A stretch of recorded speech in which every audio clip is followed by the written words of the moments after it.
Usa ka 13 anyos nga lalaki ang patay human giingong nalumos dihang nangaligo og dagat.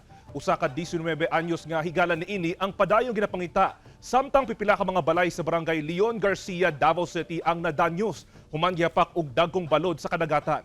Ani ang report ni Argil Relator.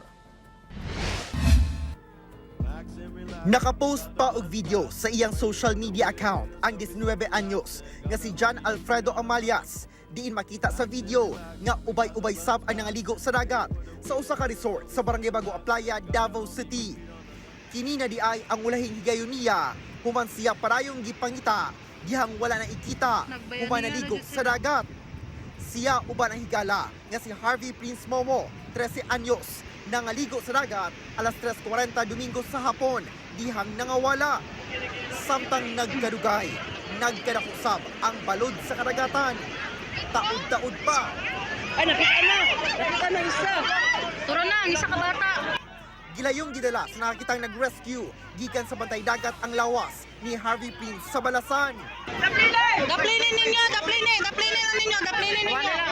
Awalan ninyo. Gilayong gipahigayon ang cardiopulmonary resuscitation kung CPR.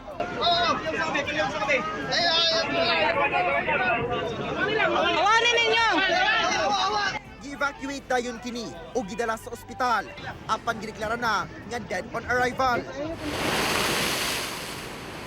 Gipadayon ang search and retrieval operation Lunes sa buntag sa pagpanguna sa Philippine Coast Guard uban ang rescue groups alang sa 19 anyos nga si John. Na sila duha ka divers karon and rubber boat sa taas na apoy naga-search surface. Now we hope no na naapa but dili ko 100% na mo kaingon na naagi siya diha since naga-change ang ato ang tubig no, hangin and ang current ang waves no. Buta nga gikabala na gayon sa kabanay ni John Alfredo. Makita lang sa namo. At least was-wasan po may gamay. Way puas ang rescuers gamit ang ilang assets sa tinguha nga makita ang lawas ni John Alfredo. Nabulabog ang mga residente sa Purok Santa Cruz, Barangay Leon Garcia, Agdao District, Davao City. Human gihapak og dagkong balod ang ilang mga balay Biyernes sa gabii. Sa kakusog sa hapak sa balod, nibigay ang konkretong pader nga mauuntay nagasagang sa balod aron dili makaabot sa kabalayan. Ang resulta, nadanyos ang pipila ka mga balay nga nakatukod mismo sa baybayon dihang naabot sa tubig dagat. Luyos sa hitabo, nagpasalamat gihapon ang mga residente nga sayo sa gabi kini nahitabo ug mata pa sila. Anaa sa duha ka balay ang totally damaged o pipila ang partially damaged.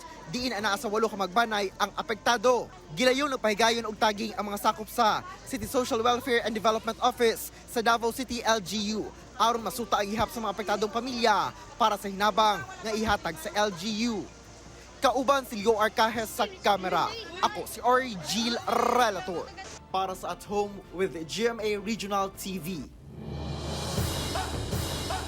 Mga kapuso, latest update nato sa missing 19 anyos nga lalaki sa usa ka resort sa Turil. Napalga na o nakita na ang patayng lawas ni ini.